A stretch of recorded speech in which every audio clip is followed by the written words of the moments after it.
Hello, you're listening to ReedyGeeks, a Walt Disney World podcast. My name is Andrew, and I'm joined today by the captain of Sleeping In touring team, Sean. Oh, that's a good one. I happily captain this one. We welcome all new members. Just no rope dropping. If it's your first day at the Sleeping In Club, you have to sleep in. Is that the first rule of Sleeping In Club? You can talk about it all you want, but you have to sleep in. And the rope drop optimizer, JJ. I mean, I really crushed that one. The Epcot plan. That was good. Yeah, It was a 4% off of optimization. Yeah. I don't think I'm going to be able to recreate that for Magic Kingdom. That's going to be a tough one. That's going to be a tough park. If you have a good name for my co-host here, please email us your ideas at ReedyGeeks@gmail.com. In today's episode, the Geeks spotlight Disney's Port Orleans Resort, Riverside, and French Quarter.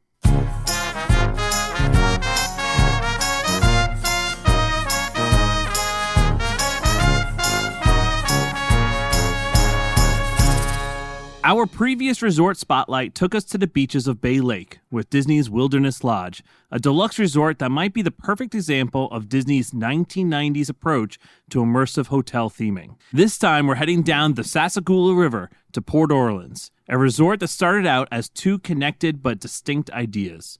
We'll talk about how the resort developed, what it was like when it opened, and how it changed into Port Orleans as we know today. And because this was Disney's in the 1990s, the surprising, elaborate, fake Imagineering backstory that most guests probably never knew existed. Oh, I can't wait for that. Yeah. It's always the best part of these is the weird, crazy story where they'll mix in like real names with fake names. You just don't know where it came from. And I feel like that this is a part of Disney that kind of has been lost. Yeah. Right? This is 90s. Yeah. This Nowadays, is 90s. it's if you know kind of stuff like Easter egg references. Like if you walk around the resort and you see a name or a newspaper clipping, spoiler alert, you'll be able to. They leave the signs from old times. Yes. But they don't really use them or reference them anymore. No, and I don't think Lakeshore Lodge is going to have a backstory. Oh, God, please, right, exactly. Josh. Yeah. Josh, if you're listening, and we know you are, We would love a backstory. we want a weird, elaborate backstory. Yeah. And maybe you can connect it to River Country USA too somehow. That would be great. That Right? would be great. Yes. Like the former manager of River Country just didn't want to leave or something like that. So he built this hotel on its site. What's funny about these stories, one of the sources I was using in researching this episode talked about like how really the fact that 90% of the people that stayed at Port Orleans had no idea of this backstory. Same thing with Wilderness Lodge. Like, oh, yeah. Does it make sense for a corporation to be spending money on this, like having this part of the budget of the hotel's development, when most of the people have no idea what it is? I mean, listen, they figured that out. Yeah, I think nowadays people don't care as much. I think back then people didn't care. I don't think they cared either. Except for us. Yeah. Well, back then people might not have cared, but they were a little more. It was a little more in your face. Like they would give you the fake newspapers, right? Which is an expense that continues. Right, it's money, right? Yeah. That it all comes down to money. But like back in the 90s, even if you didn't care about it, the information was available enough to you that if you took 5 minutes to sit down and read it, you were like, oh wow, this is actually kind of cool. And then you would see it around the resort, you'd connect the dots. Well, and I think especially Wilderness Lodge, it's awesome that they did that. But when you have a moderate resort like Port Orleans, in order to not feel like you're just in a motel box, right? Like you need to have some type of immersive entertainment with your living conditions, and having a backstory, something that you can wander around the facilities and discover, makes it more than just a Days Inn or a Holiday Inn. Yeah, I think more than likely they're still trying to figure out how to differentiate themselves because this is pre-values. Yeah. So, we're talking about 1991, 1992 when the resorts open. Spoiler alert. Yeah. Values don't come to like 94. So they're still trying to figure out, well, our deluxe offerings have all of this stuff. How do we pare it down? Yeah. But still keep our advantage with the theme. Yeah.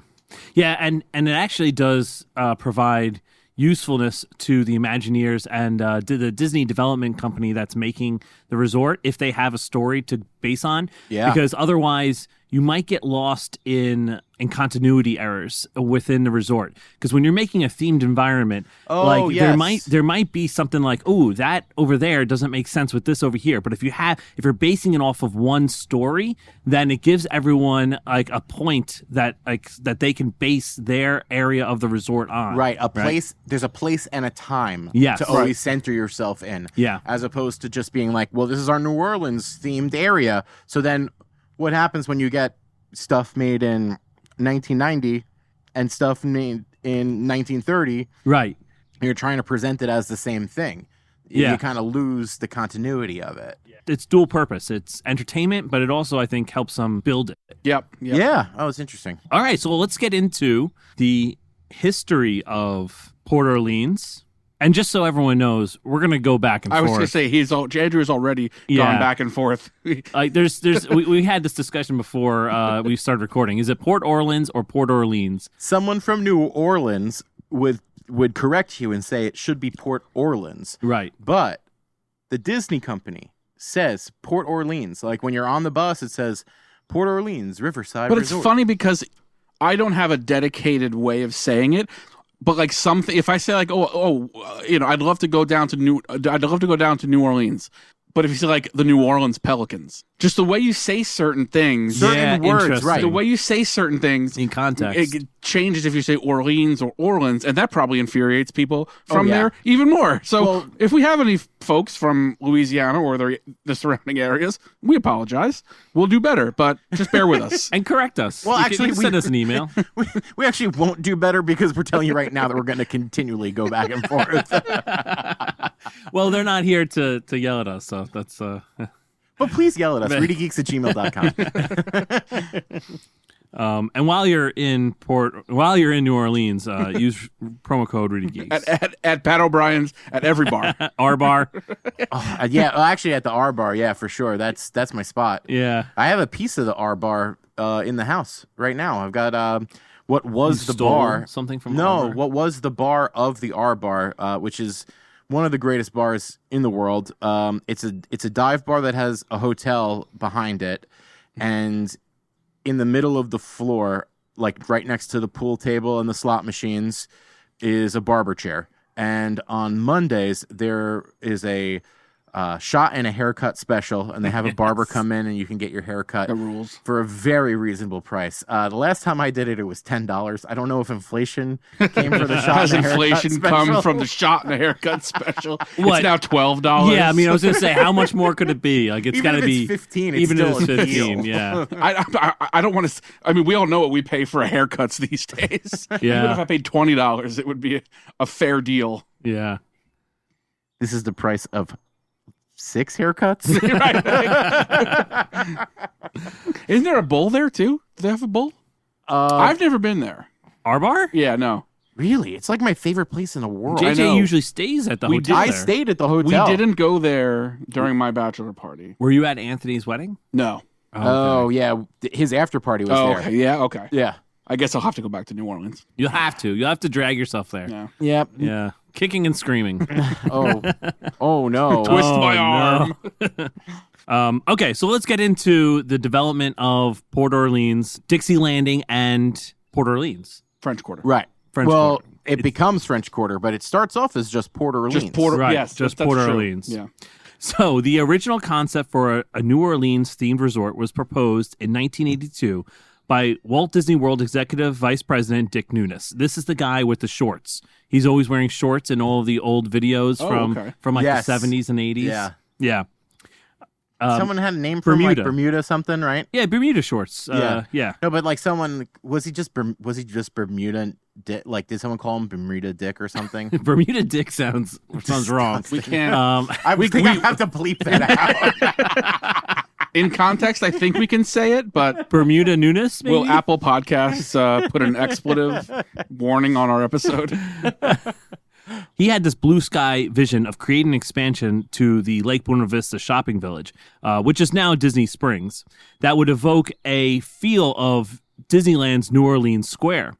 The initial plan featured a series of themed buildings surrounding a dock steamboat, and it's funny because we do have a dock steamboat in Disney Springs now, too. With guest rooms located on upper levels and above the ground floor, and the ground floor would be retail and dining.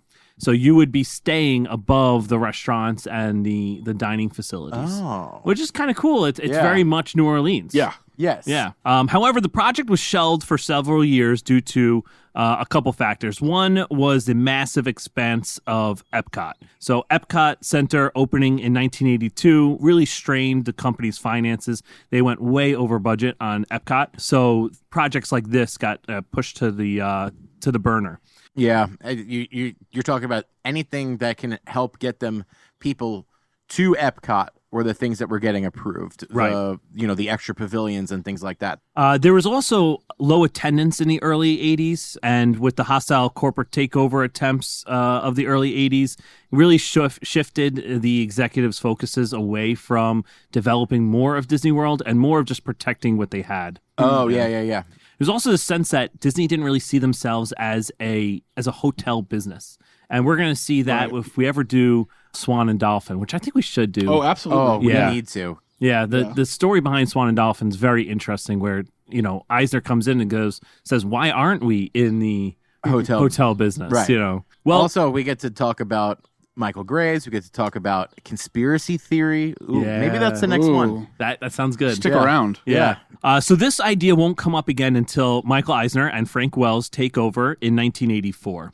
So analysis of the mid-1980s by the new leadership team kind of revealed some very surprising figures for them. Disney was losing the middle class. So Disneyland guests typically earned only 10% more than the general population of America. But Walt Disney World guests, and I'm talking about resort guests, they earned nearly 80% more than the average Florida traveler. This indicated that Walt Disney World was really perceived as an exclusive destination for the wealthy, driving families of modest means to stay off-site at like Holiday Inns and Days Inns. So we have really like the low, if you're not making that much money, you're not staying on Disney property. And you kind of view Disney staying on Disney property as really elusive and only for the ultra wealthy. I mean, if you look at what two hotels are there, those are still two deluxe resorts. Right.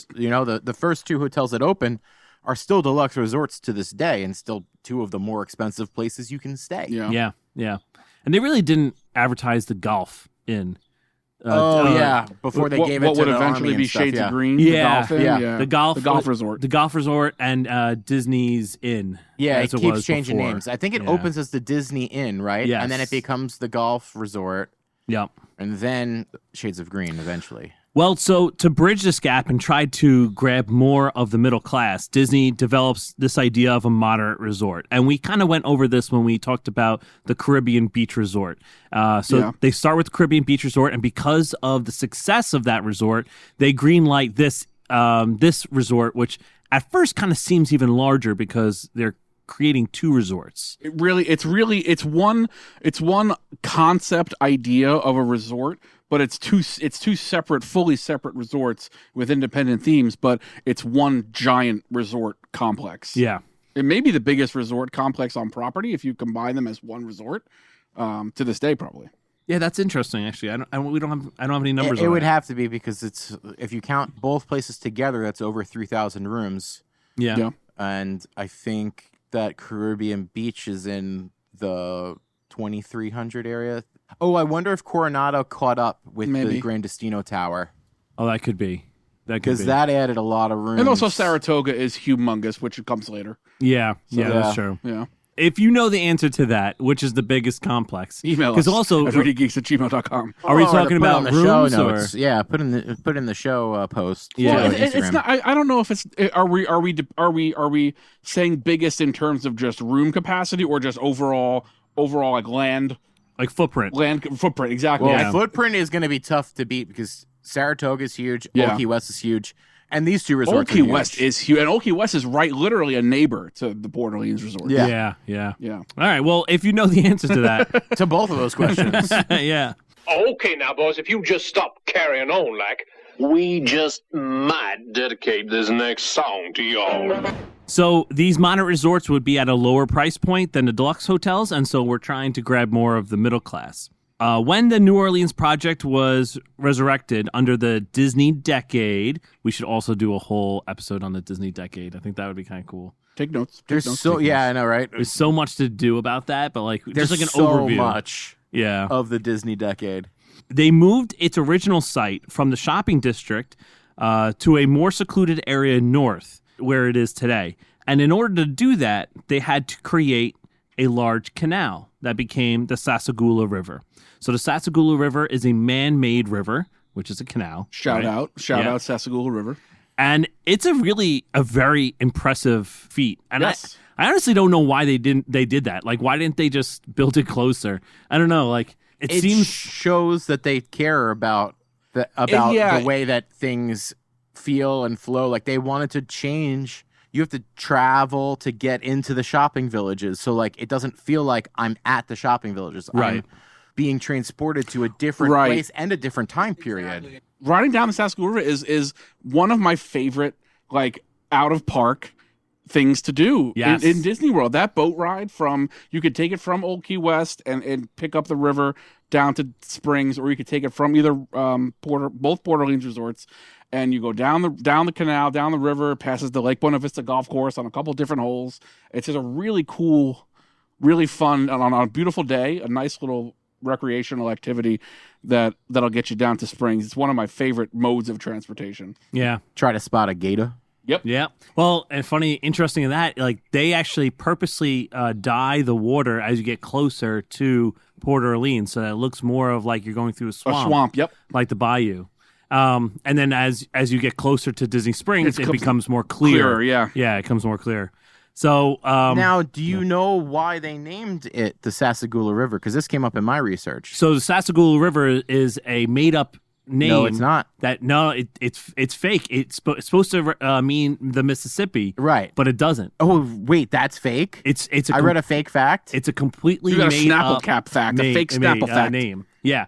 They want it to sound like it's a Native American word for Mississippi. Mississippi, but it's not. It's not. Yeah. Okay. Huh. At least my research came up that it's not. Okay, well, I mean, I would trust that I was more likely to have read a fake fact. But he's the one that uses ChatGPT. Oh, crap. I would think that he would be the one ReedyGeeks@gmail.com. that gets the fake fact. I will tell you. But is a fictional name. Fictional. Created by the Walt Disney Imagineering Company. Okay. For the Walt Disney World Resort in Florida. Interesting. Okay. Yeah. So they did that again, where they just made up. That's how good they are. A name, but no, it's not even that. That's how good they are. They did that in Wilderness Lodge too, where they made up something that was Native American sounding. But like you're almost getting like Mandela affected. Like yeah. No, that's a real thing. No, it's not. That's funny. Not a zoo. right. This is not a zoo all over again. Well, that's progress for you. Okay, so the project was a collaboration between WDI and Koch Architects. It was guided by Wing Chow, who advocated for entertainment architecture, buildings designed to provoke emotional responses by immersing guests in a place and time, 24 hours a day. There were 2 resorts that were designed with distinct architectural identities. Oh, by the way, Wing Chow, he's also the designer of the Caribbean Resort. Oh, okay. So that was so successful, they just tapped him again to design this. So Port Orleans, that's modeled after the dense urban aesthetic of, oh man, guys, I just want to say ahead of time that as we get into these French words, it's gonna get rough. It's gonna get rough. If we have any French listeners, we apologize. We never called them freedom fries, for the record. But we will butcher this word. Vocare. Vucar. Oh wait, Oh, Isn't it? Vucar. or is it Vucare? I think it's Vukar.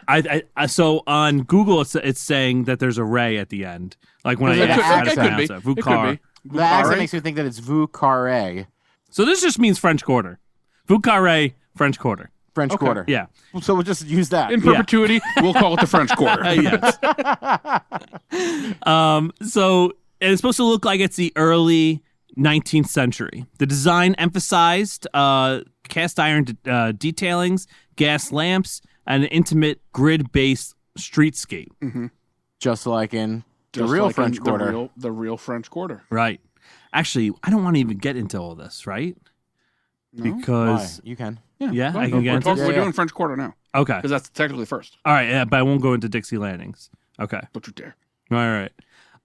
The registration lobby was known as the Port Orleans Mint, and it was designed to resemble a 1800s commercial bank. And when we get into the fake story, I have some things to add about that, why that's a bank or a mint, actually. Yeah. Well, there also really is a mint was a mint in the French Quarter.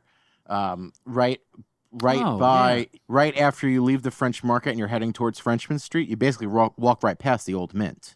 The U.S. Mint? Yeah. Yeah. There was a U.S. Mint in New Orleans in the French Quarter. So it makes perfect thematic sense that they would put it in this. Right.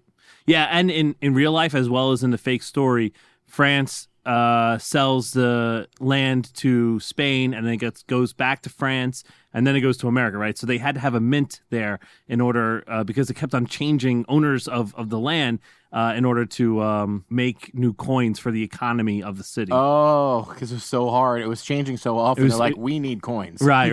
Exactly. And that's why it's a bank. It's kind of interesting. I guess I'll just get into it now. Like the Caribbean Beach lobby is the customs house. Mm-hmm. Or was. It was the customs house. And Port Orleans, the lobby is a bank. So both of them have to do with trading and when you go to a new place. Like when you go to a new city, that's foreign to you, you have to change over your money, right?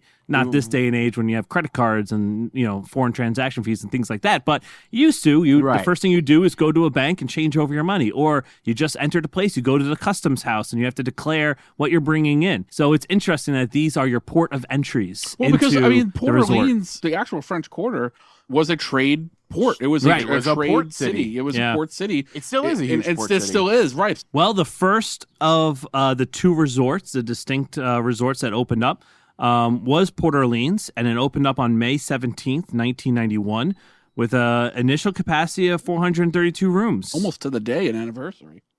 Recording on May 16th. Wow. Wow. That's crazy. Yeah. We should have done it tomorrow.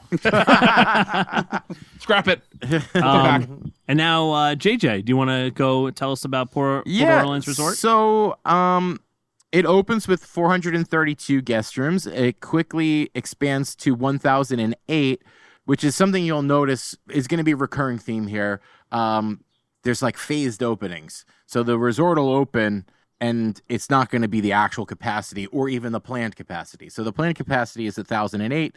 Shortly after, it does open up and become 1,008. And if you think about it, they probably needed the rooms, and they said, oh, this stuff's ready to go. Right. You might as well open up those 430-something rooms. Start making some money. There is a path along the Sassagoula River that the ferry boat, so it's got a ferry station. It's got, you just talked about the check-in area being the Mint. Hold on.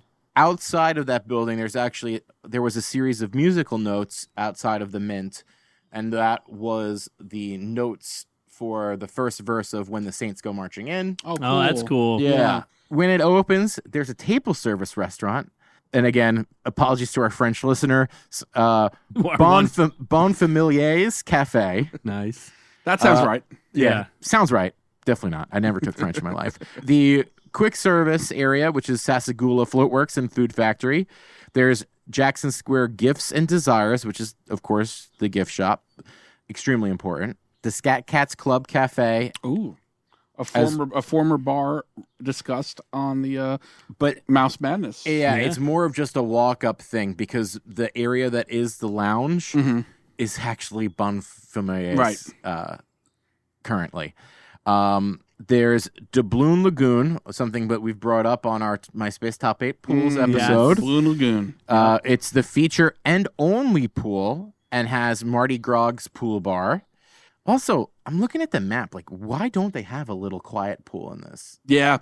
1,000 does people deserve in it. one pool? Like, Which is something they will improve upon down the road. But French Quarter, what will become French Quarter now is just Port Orleans.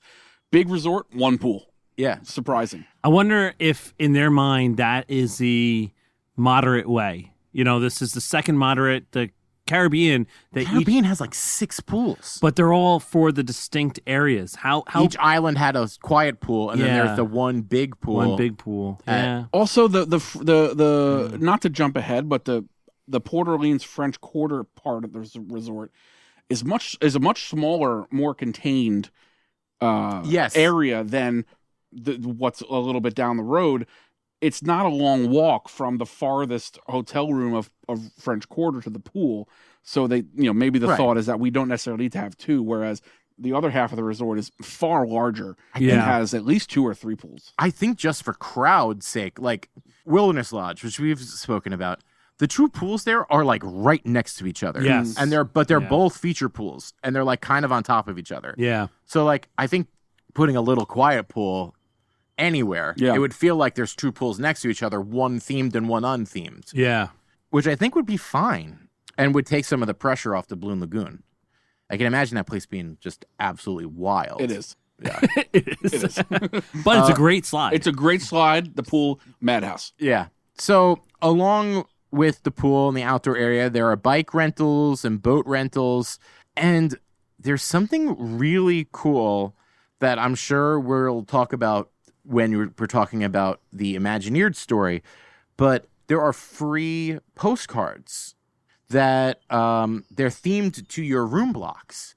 And this is for both sides of the property. So if you stayed in Alligator Bayou, you would get free postcards that you could send to your family members, and it would like say that you were staying in Alligator Bayou and all it like. So it's very individualized. So there's like all these different themed cards. You would get one that was themed to your actual area of the resort, of either resort. What's interesting about that, too, is like you get to, with Port Orleans, choose your adventure by choosing what type of room you're going to get assigned to. Like if you want to act like a wealthy person and like live in those mansions, or if you want to be in a rustic bayou section, right? And that's so much more distinctive than Caribbean resorts, where it's like, okay, Jamaica was over here and over here, but there's not really much of a difference between those areas. Yeah. There's a huge difference between these areas. And it's intended to be so. When you think about the nature of the theme of the resort, maybe a little controversially, intended to be such a difference in not the quality, because you still have a nice room, but the appearance and the theme of your room and maybe another room. Yeah, I think that might come up in the Dixie Landings portion of this conversation. Andrew. Yes. I know there's a lot more to this. There's a whole Imagineered backstory to what is there right now in 1991. Yes. Can you enlighten us on that? Sure. So there is a fictional background story to Disney's Port Orleans Resort. Thank God. Yeah. Just like there is to Disney Wilderness Lodge. And when we did the Disney's Wilderness Lodge episode, I said to myself, I don't think there's another resort that has as much of a backstory. No, this one is. This one is just as much. Yeah. Well, I was definitely wrong on that. I had no idea this. I wonder if there's another one too, lurking around. Yeah, maybe. We'll have to, as we keep unlocking these resort spotlights, we'll have to keep finding them. Well, maybe Grand Floridian, because that's made around the same time too. Old Key West is around this time. Yeah. Actually, you know what? Which one I would be shocked if there isn't? The Boardwalk. Yes, you're right. Like, there might be some secret it's story. Like Prohibition Atlantic City area. Yeah. Yeah. They probably have some sort of mob boss thing. Oh, it could be so much fun. That if there cool. isn't one, we should make one it. up. Yeah, make it up. That could be an episode. We make up the story of the Boardwalk, the Imagineered story of the Boardwalk. Okay, so there is a story. The story was printed on a fake newspaper called the Sassagoula Sentinel. The Sentinel was for the French Quarter area, the Port Orleans, and the Sassagoula Times was for Dixie Landing. So there's two different newspapers there. The story spans from the late 17th century exploration to the financial and cultural boom of the 19th century. The narrative begins in 1694 when a French expedition was financed by a mercantile shop owner named John Lane and a wealthy winemaker, Estefan Michel d'Or. Their goal was to claim land in the New World where various nationalities could live together. Very, very nice. Very nice. Yeah. So 10 years later, in 1704, their sons Pierre d'Or and Philip Lean successfully navigated the Sassagoula Delta. Recognizing the area's fertile soil and potential for trade, they claimed it for France. The settlement was christened Port Orleans, which is a mixture between their last names. Okay. Oh. Is this...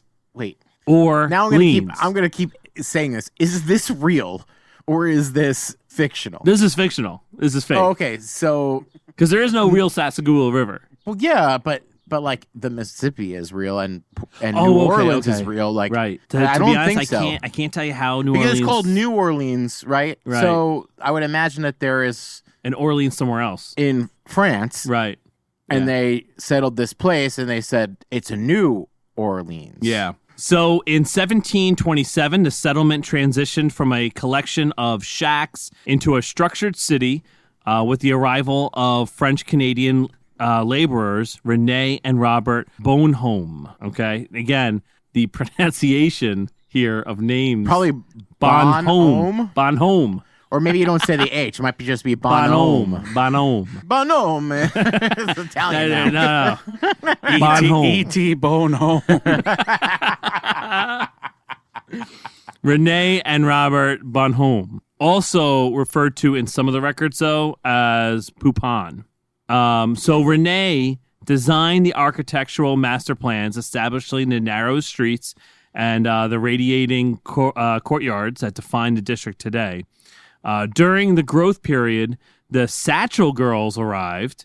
These were single women seeking adventure who helped the town to expand socially. Heck yeah. Oh, because you get support, and Right. these girls are here, and you're like, I think I like this town. Yes. I think I'll stick around for a while. I'm not going to try to guess what their profession was. Yeah, I think we know what their profession was. We don't have to, this is a family podcast. Yeah. Maybe it was a very Their profession old was profession. Their profession was finding a husband. Yeah, maybe. Their profession was customer service. Jeez. So formal governance arrived in 1743 when Pierre Poupon, also known as the flamboyant Marquis de Sirloin, was appointed the first governor. It's just funny how, like, everyone has... It's like, oh, this person, also known as this person, also known as this person, Yes. also known as this person, has now made this place, also known as this place. Anyway, the sirloin guy. Yeah. The mission continued in 1763 by his sons Gaston, oh my God, Gaston and Francois Poupon. They led an architectural crusade to refine the city's facades to match European standards. So that's why French Quarter looks like more European. And when you get up to Dixie's Landing, you're seeing more antebellum American South. Mm-hmm. In 1763, Port Orleans was sold to Spain as a war settlement.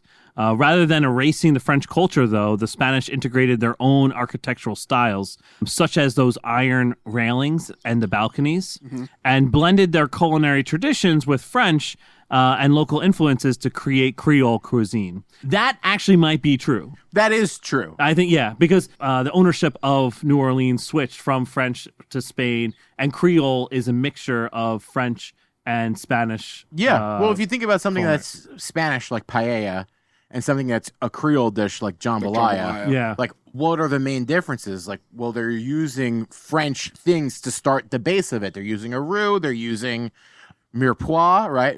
Which is like, the celery and onions and stuff. Like they're using French flavors Right. to make a Spanish dish. Yeah. Yeah. Yes. Right? Like Yes. you're kind of like it's a fusion. So Yeah. Creole is a fusion food of Spanish and French and also Southern Soul. I'll tell you.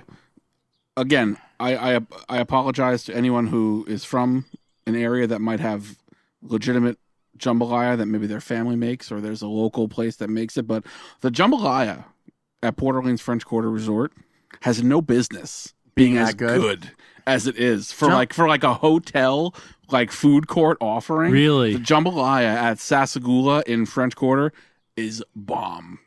I love Creole food. New Orleans is one of my favorite places to go because you can spit and find extremely good food and the best meal you've ever had is just behind some dive bar. Exactly. Yeah. This guy is just making jambalaya. This guy's making stuff out of the back of his car. Yeah, he's got a vat.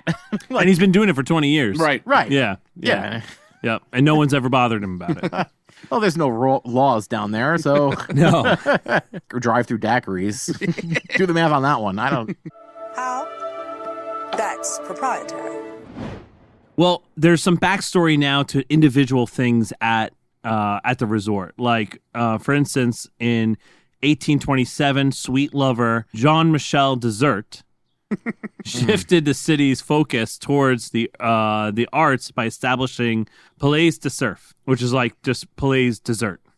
The venue hosted live music, marking the legendary beginning of the region's jazz clubs. Jean-Michel married a performer named Maria Garcia Jackson.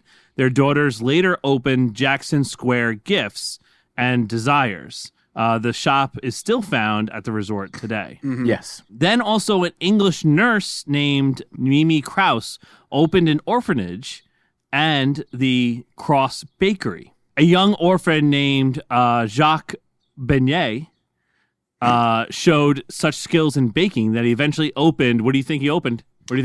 His last name is Beignet. An empanada place. Beignet.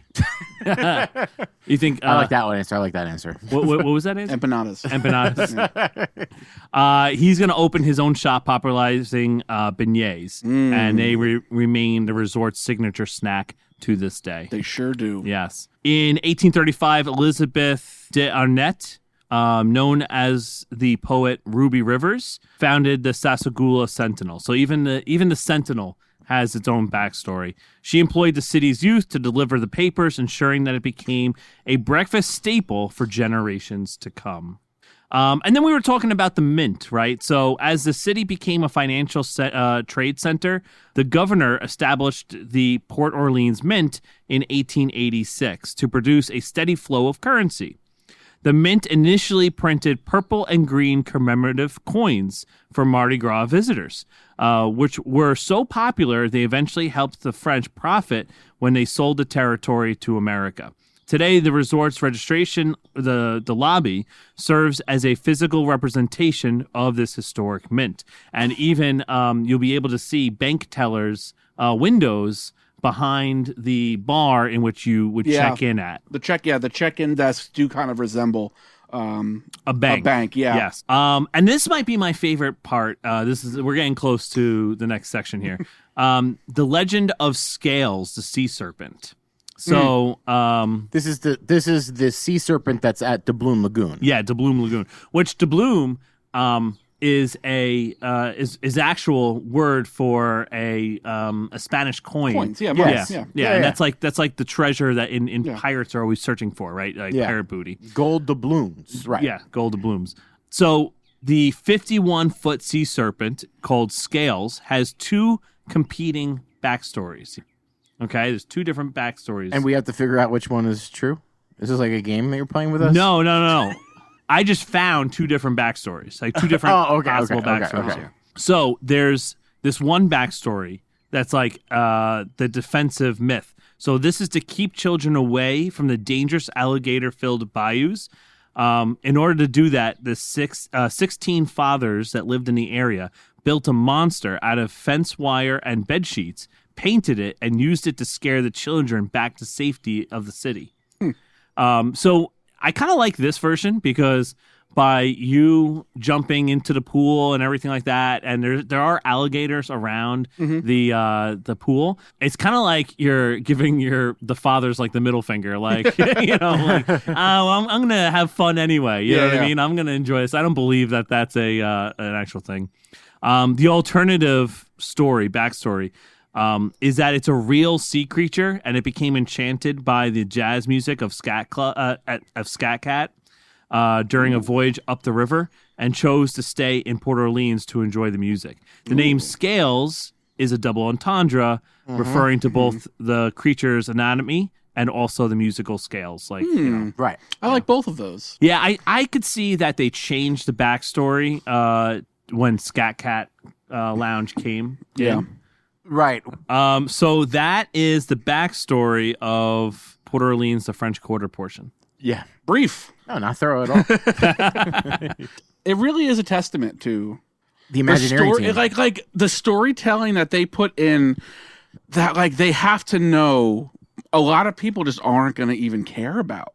A lot of people aren't going to know anything about it. And that's how invested they are in storytelling. Like there's a whole like Port Orleans cinematic universe. Yes. And maybe to be fair, like today, what we would do at breakfast, you want to read something, you're going to go on your phone, right? You're going to scroll Instagram. But back in the 90s, maybe there's these newspapers, these fake newspapers lying around. True. Maybe you'd grab one, and while you're eating your beignet, have a little read. Your beignet infused with Kahlua. Your morning Bailey's infused beignet. I don't think they do that back in the 90s. Maybe not. I don't know. Oh, I did not look at the menus. So, guys, let's get on our riverboat and go upstream, further up to the other portion of the resort, Dixie Landing. Dixie Landings. Port Orleans, Dixie Landing. So Dixie Landings, it's a sister resort, but it's obviously all part of the same general idea, the same concept. It's a sister, it's the same managing team. Yeah. Even from day one, it's supposed to have kind of the same flowing history and story. Like these are supposed to be living, breathing entities that kind of coexist with each other in the same like universe, in the same story. But the Dixie Landings Resort is upriver, upstream. Port Orleans Dixie Landings opened in 1992, and this was focused. Andrew kind of hinted that this is more the antebellum South, and this is more out of the city, out of the hustle and bustle of the French Quarter. This is out in plantation style American South, where there are families that kind of rule the land. And that was kind of the way that the resort wanted to style itself. But first, they opened up what was called, we've referenced Alligator Bayou, and the story of Dixie Landings was that it takes place in a post-Civil War America, late 1800s, in the American South. And the Alligator Bayou, the area of the resort, exists today. The Alligator Bayou and Magnolia Bend are the two areas of what is now Riverside. But Alligator Bayou was working class servant, fishermen, boat workers, merchants. It was supposed to resemble a little bit of not a poorer living, but the resorts, they were meant to look like roughly hewn, lit by lanterns, thatched roofs.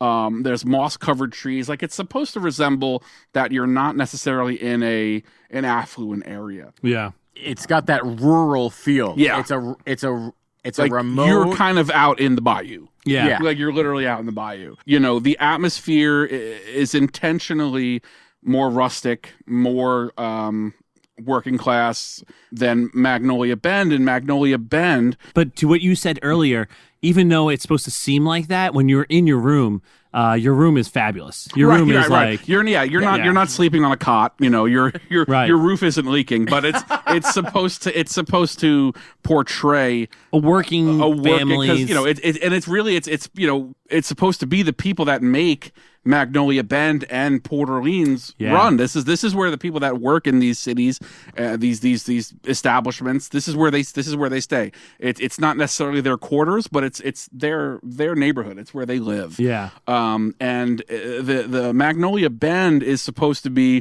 the wealthy plantation families. This is the buildings that exist today, the great white plantation style houses and buildings. Disney had backstories for 4 distinct families that owned these different houses around Magnolia Bend: the Rutledge family, the Parterre family, the McKnight family, and the Aiken family. And even today, if you go around what is now Riverside, they still have, there's family crests, there's little references to each family, that these were the power families of that area. Mm-hmm. They kind of ran the businesses, the means of production. They were the owners, the owners, of the area. And there's Dixie Landing in Dixie. There's obviously some antebellum South controversial theming. And they have hay, cotton barrels around. So right. So that we'll get there. There's some, yeah. But the word antebellum means pre-Civil War South. Mm-hmm. Right. So, and antebellum is also specifically those areas, the plantations. It is not just an implication; it's a direct correlation. Right. Yeah. So it's when you say antebellum, you're saying pre-Civil War. These owners, these plantations. So you're also saying the owner of these plantations also own slaves. Right. Yeah. Disney created these fake backstories for these families, obviously getting rich off of cotton shipping and Mississippi River trading of the time. So this is kind of exactly what was going on in the American South in the late 1800s. It's post Civil War, but there's sharecropping. Is it post Civil War? It's post Civil War, late 1800s. Plantation style housing and theming. When the resort opened, the main building of Dixie Landings, Colonel's Cotton Mill, was the main where you checked in, and that was where the quick service, yeah. So that was right? where that was it's the called main Colonel Cotton Mills. That was where the main restaurant was in the resort. That was the main building, and even today, it kind of the main building of what is now Riverside kind of has that rustic kind of mill looking aesthetic to it. And there's a steamboat right outside that it's not it's permanently docked, but the main building of Riverside has that factory mill aesthetic to it. Yeah, that hasn't changed. It's a steamboat company. So Sassagoula Steamboat Company is the main building where you have like your Bell Services, the guest relations area, and then actually that area, that themed hall, has it's decorated with the ports of call of the Mississippi River. Yeah. And within the Colonel's Cotton Mill has the River Roost, which is one of our favorite lobby bars. Not originally called the River Roost. I didn't get the original name of it. It's called the Cotton something. It had the word cotton in it. The Cotton Co-op. It was originally called the Cotton Co-op. Yeah. No wonder they wanted to change that. Yeah. I have a bad feeling about this. But yeah, all around the resort, even today, there's family crests, there's branded shipping crates, advertisements of the trade routes going up and down the Sassagoula, fictional river companies and historical plaques for the people of that time. And it's personalized like mansion names. And when you pair Dixie Landings with Port Orleans, it tells a very comprehensive story.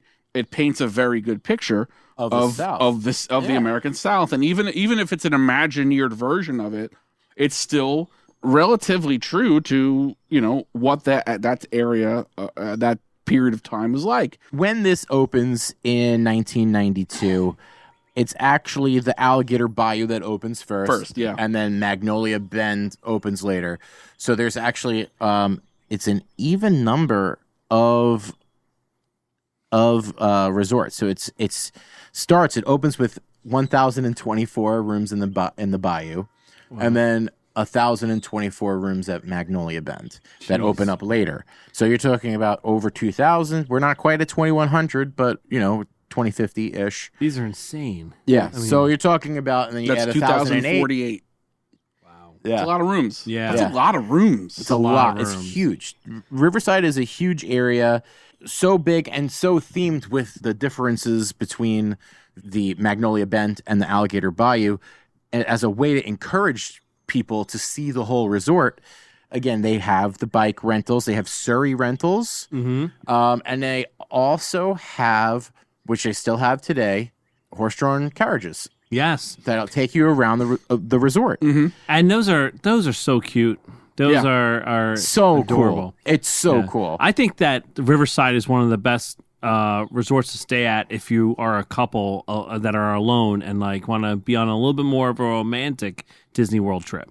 Yeah, it's one of the places that you might recommend if you were treating it like a staycation, if you weren't going to the parks, because you could spend the whole day Yeah. exploring Riverside and doing the horse-drawn carriage and going to boat rides and stuff. So there's a ferry to the shopping villages. If you leave that main area, if you leave the check-in area, the lobby, that is the Sassagoula Steamboat Company area, you head over a bridge and you go to the feature pool, which is Old Man Island, which features the Muddy Rivers Pool Bar.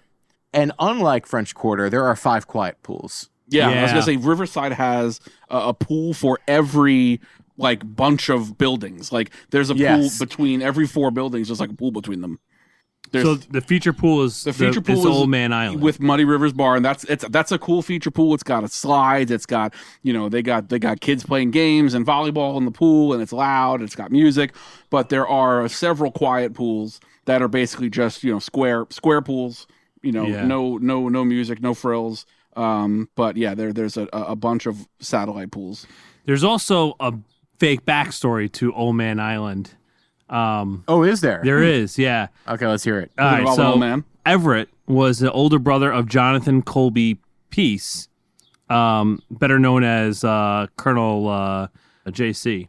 While his brother was outgoing and ambitious, Everett was quiet, individual man who preferred to live in solitude and the art of wood carving, actually. He was a wood carver on the island. In 1835, seeking to escape the growing noise and bustle of Port Orleans, Everett ventured up the Sassagoula River alone.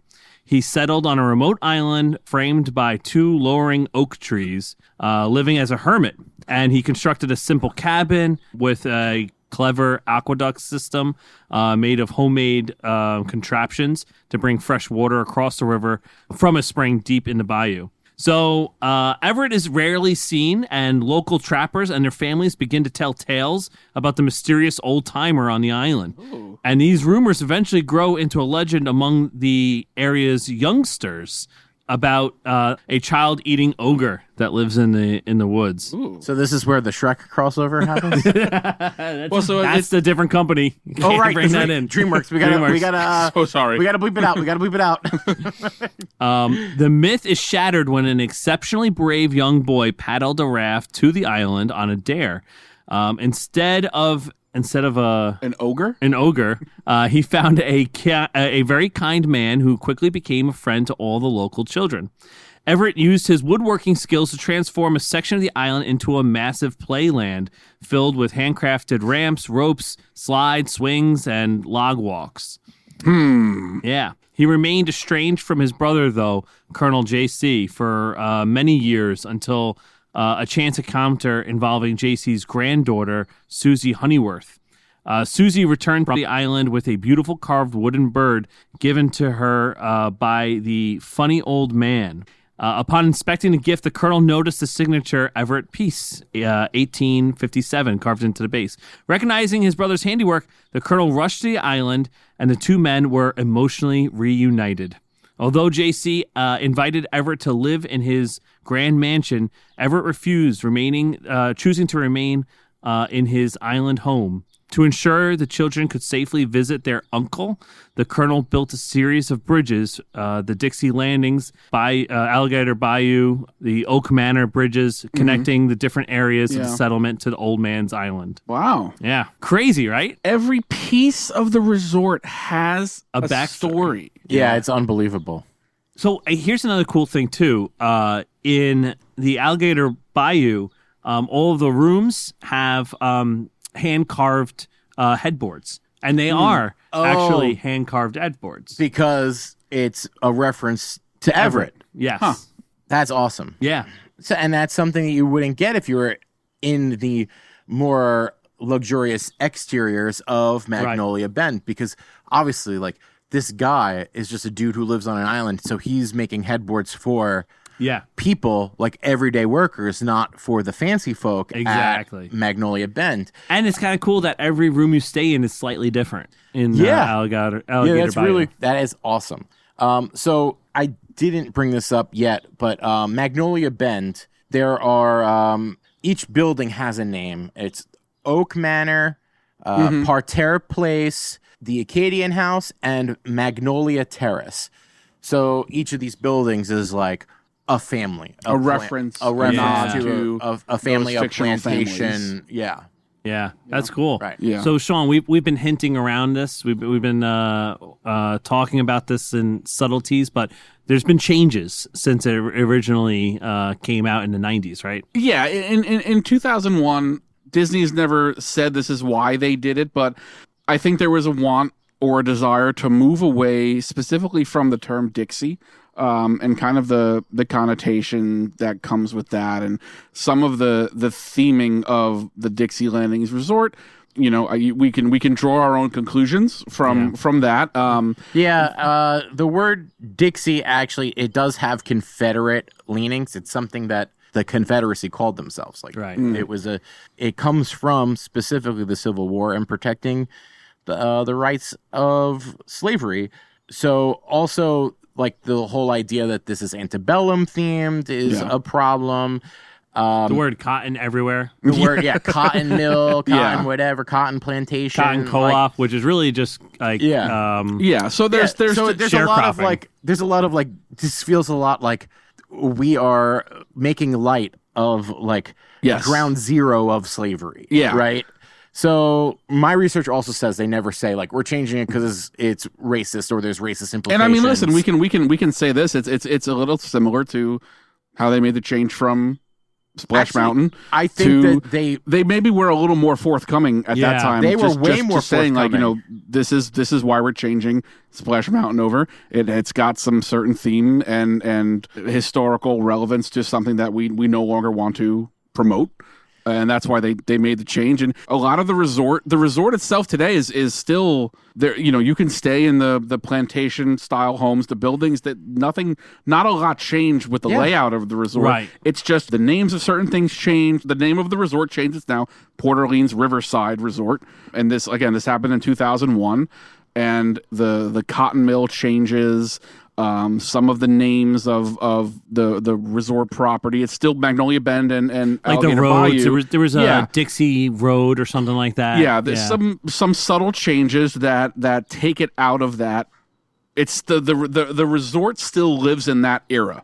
Yeah. But it doesn't have that. It's not in your face. Yeah, right. Yeah. And they remove the obvious, like, implication that there's slavery happening. There was a giant cotton that was painted on the side of the cotton mill, right? Yeah. And, like, they painted over that, right? Like, so they're not going to have the cotton bales that were along the walkways. They're now hay bales. Yeah, right. The food court was Colonel's Cotton Mill, and then they just go, no, it's the Riverside Mill. They change it, becomes a Riverside. The cotton co-op becomes the River Roost. Yeah. One thing I found out that I thought was kind of cool, in the French Quarter, the quick service, they have, like, a bunch of Mardi Gras things, like the floats out there, and so it's supposed to be a float, not factory, but warehouse, like where they keep because that's a all the real floats. place. Like in on the other side of the river, there's a huge Mississippi River. There's a huge. They do tours there. There's a huge factory not factory, just a storehouse. Yeah. Where they store the floats Oh, every really? year that they use in the parade, the Mardi Gras parade, and that's maybe that's supposed to resemble what that is. Yeah. Because there are, like, if you look when you go into Sassagoula Float Works, when you look up, there's like there's a bunch of what look like floats and balloons and stuff. Yeah. That are kind of align the ceiling and the roof of the place. Yeah. I always thought it was a miss that they didn't have the French Quarter Marketplace. Like, I feel like that is such a iconic aspect of French Quarter New Orleans. It would be a great plus up to have a French market. The French market. And just I mean, I guess that could be your quick service is a French market. I mean, they also should have a Pat O'Brien's, but I guess that's infringing on what City Walk has. Yeah, City Walk has Pat O'Brien's. Yeah. Okay, so as all this happening, the names are changing with Port Orleans French Quarter and Riverside now. Bonfamilier's Cafe, that ends up actually closing. And my very vague research, people they liked that place. Yeah. And it ends up closing in 2000, 2001, right around where all these changes start happening. What ends up happening with it is initially the kitchen becomes a test kitchen for Walt Disney, and it has these events and stuff there, which is kind of cool and interesting. But eventually the seating area of that place does become the Scat Cat Lounge. Oh, okay. So the Scat Cat, that's why there's the cafe that has the beignets, Right. and then the lounge. So the lounge is the seating area of Bonfamilier's Cafe. Interesting. Okay. And because we did not fit the oil crisis in here, I have to bring up the other big event that happens that throws tourism off on kilter, and that's 9/11. All right. All right, we can talk about we can never talk about both. We can either talk about the oil crisis or 9/11. Right. Yes. Never both. Yeah. So everyone who's playing the ReedyGeeks drinking game can cross off. or the Euro Disney fiasco. Right, Maybe Right. next episode we could work in the oil crisis. This episode it's 9/11. Yeah. So understandably, after 9/11, a lot of vacations get canceled. No one wants to travel on planes. Right. And go to Disney World too. Like, that was a potential target. Right. Yes. Yeah. Exactly. Yes. I am looking at this with hindsight a little bit. Where yes, Disney World was a target. People were worried on 9/11. Yeah. That Disney World was like, well, if they've got 10 planes, one of them might be heading for Cinderella's castle. Right. Right. Which is kind of crazy to think about. There's so many amazing places in America, but I hope Cinderella's castle now has like missile turrets. it probably does. It might. We It don't probably know. does. We don't know. You know how much money they spend on gunpowder and stuff For the fireworks. Fire- for the They're the fireworks. second. Quote, They're quote, the unquote. second biggest buyer of explosives in the United States, second only to the military. Yeah, That's a it's fact. the U.S. military, then Disney. The world. Is it the world? Yeah. I remember that being a two truths and a fly thing. I was like, It no, was. I know that the Disney spend on explosives is outrageous. So Yeah. maybe there are controllable turrets on the top of Cinderella's castle. So because of this, there's so little bookings at these resorts, these now sister resorts, that French Quarter closes completely, and they only run about like one of the buildings at Riverside, like just like the man. closest one to the thing. So they're only hosting like 350 guests Right. at Riverside. You know, I always do think that there's so many hotel rooms on Disney property. How can they possibly have that many guests? And they do. And they do. They do. They have that many people there all the time. But if you think about it, there's, on an average day, there's 50,000 people at Magic Kingdom. Right. There's 30,000 people at Hollywood Studios. Hollywood Studios. There's 25,000 people at Animal Kingdom. And there's 40,000 people at Epcot Right. Right. on an average day. Right. You're talking about touring plans And then number 5. The people that are at the that's resorts and at Disney's, you got 250,000 people active at the resort every day, Right. at least. And you have, and with 70,000 people working there, it Yeah. really is a city.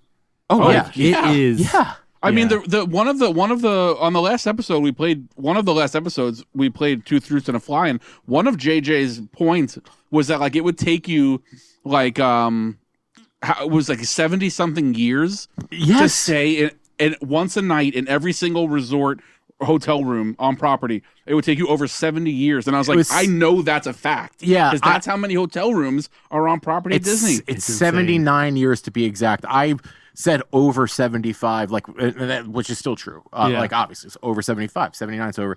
But yeah, the statistic they gave me was 79 years. It would take 79 years to stay in every single room. Yeah. Wow. Just can't believe that. A lot of rooms. That's a lot of rooms, a lot of families they're going to the parks, but also like I feel like a lot of liability on Disney for not being able to fill those rooms, right? And which is going to happen after 9/11, is that they're not going to be able to fill those rooms. Same thing with like when COVID starts, right? So it doesn't surprise me at all that they would shut down. Yeah. Although I disagree with them. I think that French Quarter should have been open and Riverside should have been shut down. Yeah, but French Quarter in 2001, it only has a quick service. It doesn't have the sit-down restaurant. It also doesn't have a bar with a sit-down area. It just has the cafe. You're right. So like Scat Cats Club is a Disney test kitchen and a test kitchen like floor. Yeah. So they do not have the capability to run French Quarter. Yeah. Okay, that makes sense. So they kept Riverside open because it's got the extra amenities. Right. So, I mean, this is short-lived that French Quarter is closed. It does open in May of 2002, but it's still a lower capacity than normal. Like they still they close off, but they use this as an opportunity to like refurb the rooms, do the like a hard goods reset of refurbishing. This kind of goes on and off for like 2 or 3 years. It's like, by 2004, like they've kind of refurbed everything, and like attendance is finally kind of back on the upswing enough where they'll run at full capacity again. And they start running full capacity in 2007, right before the great financial crisis. No, we've talked about one crisis. One crisis per episode. Yeah. Also, like kind of the end of that renovation is like the new Sea Arc boats as well. Oh, cool. Yeah. Okay. I have the names of them if you want me to speed read through them. Is that the Sassagoula River Cruise? Yeah, the Sea Arc, the Sea Arc boats. They're called Sea Arc. So they've got southern names, and there's 15 of them. Oh, I don't think we need them. We don't need to hear them. Now you're talking. That's the best idea you've had all day. In the 90s, my family stayed here a bunch of times. It's where a friend of the pod, Derek, and I's senior trip. Our high school stayed at Port Orleans French Quarter. Wow, so fancy. We stayed at the All-Stars. Right. We got treated a little nice. I've stayed there since. I went there. I actually had a birthday trip where I stayed at French Quarter. I have since had to stay at Riverside. It's a really nice. It's my favorite resort that I've stayed in. Mm-hmm. I love New Orleans. I love the city. I love the theming. It's the first place I ever had one of my favorite beers, the Cigar City High Lie, at Marty Grog's Pool Bar. A Disney staple. I literally that beer reminds me of Disney World. Yes. Yeah. But yeah, I love this resort, and when I say resort, I mean the complex itself. Of the resorts I've stayed at, I think it lets you have a little bit of more of an escape feeling than a lot of other resorts, because it really there's nothing in your face Disney about the resort. There's in your face. There's good theming and good decorations, but it really lets you kind of feel out of the theme park and Disney IP bubble while still giving you a great immersively themed resort. Yeah. Yes. While not just being larger than life characters and Disney stuff in your. And then I think they've added a couple of Princess and a Frog touches, but nothing like only in the rooms and nothing. It's part of the room resets. Is that they made one like a royal thing, and it's got Princess and a Frog. Like it's like the Pirates rooms at Caribbean Beach, or the Little Mermaid rooms, right? So I've never stayed at Port Orleans, and this is the place that I had a Disney hiatus from like probably 2012 to 2018 where I didn't go at all. And 2018 is when I first took my wife Emily At the time, we're just dating. And we were originally going to do Riverside because, as I said before, like Riverside is kind of like the romantic getaway one. And so I wanted her to really enjoy Disney and not feel like rushed or anything like that. So I definitely didn't want to stay at the Values because I wanted her to be more of a little bit more of a vacation and resort, right? But we didn't want to go all the way into deluxe. So we were going to do Riverside. But then we decided Boardwalk and just, and then, that was it. Well, it was your one and only trip to Disney. Right. Well, at the time, that's what it was going to be. That's how it starts. Of course. I think I've told this story on the podcast before where she didn't know the cost of anything. And then when we got back, I told her what it was. And she regretted everything immediately. Still married him, though. I put it on Splitwise. You put it on Splitwise. You didn't even be like, okay, this is so much more than she thinks it's going to be. I'm going to like make it a quarter. I'm going to make it a third so that she still wants to be around me. Just send her a Venmo request for $5,000 for $6,400. Yeah, because you paid cash at the Boardwalk. Yeah, but I would love to stay there. Other than the Gran Destino Tower, Coronado does not interest me at all. Yep. And, Caribbean Beach does not interest me at all. No. The only one really that is Port Orleans. Yeah, because I love going to those hotels for the bars, for the restaurants. Yeah. But I love staying at Port Orleans for that. It's just, for lack of a better word, it's such a great vibe. And I hate just using that word to use that word, but it really is a great vibe of a resort. The food at Port Orleans French Quarter, again, like has no business being as good as it is. And you get those beignets, the boozy beignets. If you haven't had the boozy beignets, get them. Yeah. They're phenomenal. Also at Boatwright's, I've heard that there's a dessert that our friend Bethany, her coronation ceremony soon, right? Yes, yeah. Okay. We're still planning that. Yeah, she thinks it might be the best dessert on Disney property is the dessert. There's like a peanut butter chocolate something dessert at Boatwright's. That sounds right up your alley. It is fully up my alley. And I think doing an episode highlighting Port Orleans, we'd be remiss without mentioning one of probably the greatest entertainment options. Oh yeah, of course. Oh my God, how have we not mentioned Disney, this? Noted famous performer Yeehaw Bob. Yeah. Who Yeehaw Bob Jackson, performs right? still Yes, at Yeehaw Bob Jackson. Yeah, performs almost nightly still. River Roost in Port Orleans Riverside. And, I think Thursday through Sunday. Yeah. Or 4 nights a week. Yeah. I mean, it's he's still draws a crowd. Yes. And he's not phoning in the performance. No. He's not just sitting in front of the piano. Yeah. It's not like Billy Joel playing when he's like Billy Joel, similar age to Yeehaw Bob. Yeah, well, I was about to Probably, say we're alluding to the fact that he's old. Let's just go out there and say it. Like this guy has been there for over 20 years. Yeah. And he's been playing there. He is not original to the resort, but he started playing at the resort, I believe, in the late 80s, early 90s. Oh, okay, really? Yeah. Well, actually, no. He might actually. Do you think he's original? He might be. Yeah, he might be original to the River Roost, to what used to be the River Roost, the Cotton Co-op, whatever. Well, the Cotton Co-op, original to the Cotton Co-op. He has been playing there for like 25, 30 years. He has his own he has a website and he goes traveling. He world travels all the time and vlogs it. Yeah. And he's like in his 80s. If you haven't seen Yeehaw Bob, amazing. He went to the Great Wall of China. He went to the pyramids. And he's so animated in his performance. Oh, yeah. Yep.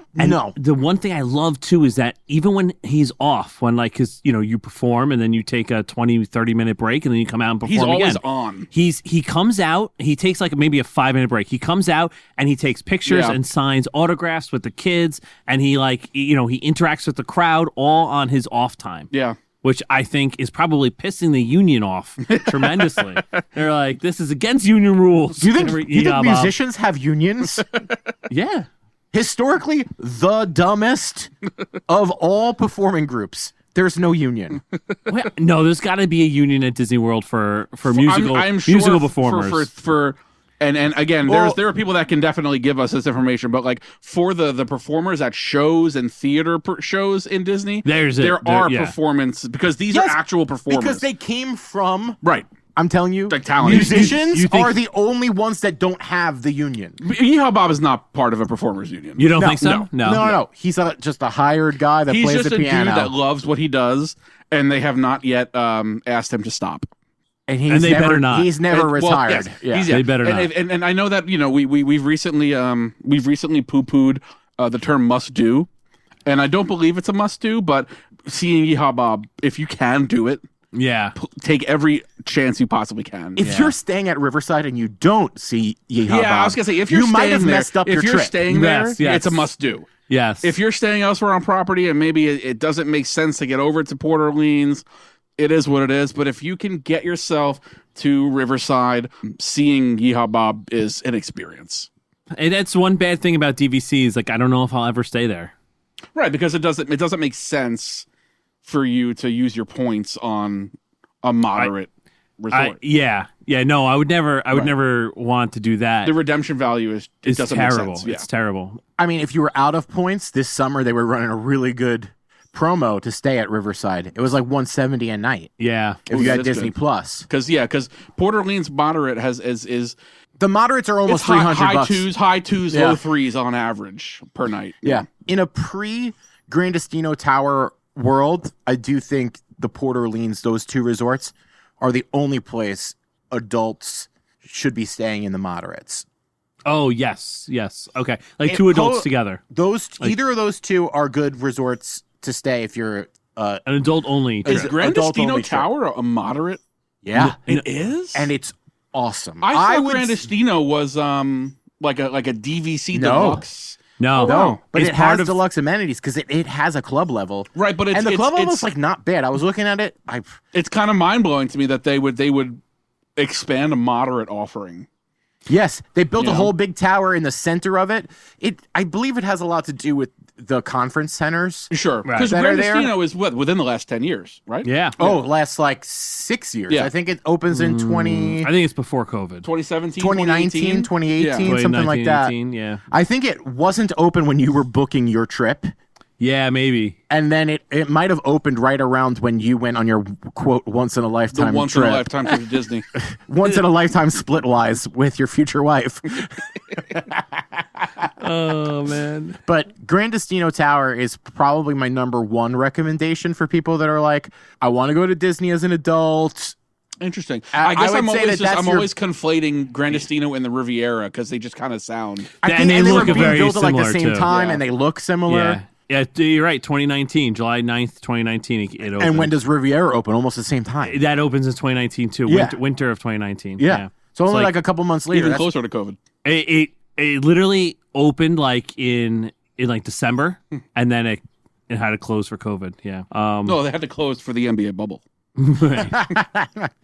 All right. So where should our next spotlight be? Let us know. Help us choose our next spotlight resort. If you want to hear about a resort, we can't. We have to do the research. But if you know there is a resort that has one of these, long winding histories that we don't know about, let us know. Oh yeah, please. We would love to do these more frequently. They're fun. They scratch the research itch that we kind of like to do for these episodes. So let us know your favorite resorts and what you want to hear. If there is no more, we should pick a resort and make a backstory. And make one. Yeah. Make a backstory. I think that my vote would be funny. for Boardwalk because we could definitely get into like some mafia Boardwalk Empire stuff. Yeah. Love Port Orleans. Would love to stay there all the time. Yeah. I would say let's play a game, but I know the runtime of this, so I'm not going to say let's play a game. Okay. Let's just send people on their way. We'll send people on their way. Before we send them on their way, though, let's remind them that we have a competition going in this month, and that is for a ReedyGeek hat. Oh, yes. Yeah, we're going to continue to run that until we don't have hats anymore. Yeah. And then we'll have to order some more. Yeah. Or something. I don't know. Maybe we'll do a different promo when we run out of hats. But Apple podcast reviews are the lifeblood of a podcast, and we so appreciate all of the amazing feedback we've been getting and amazing reviews. Please leave a review and a 5-star rating. It really helps us tremendously. It helps us start to pop up on the bottom when it's like, oh, if you listen to this podcast, you might like this one. Right. So the more places we can be seen, the more cool stuff we can do, the longer this podcast can run. And we're just really happy that the people that listen to the podcast are enjoying it. So if you write a review during this month, you'll be entered into a drawing. And at the end of the month, we're going to pick one of the reviews.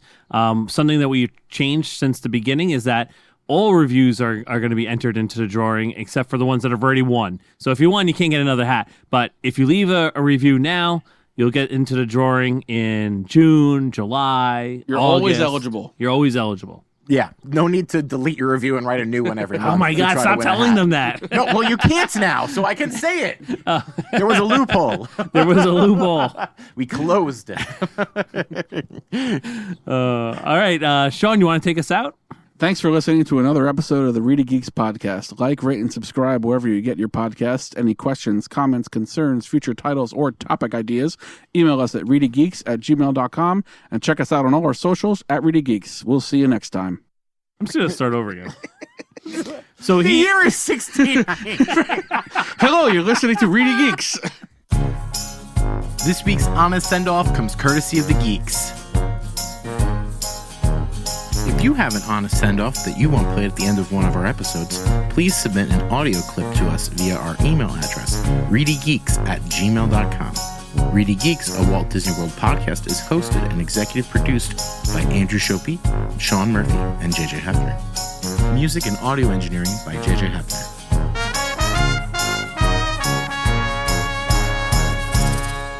Bon voyage.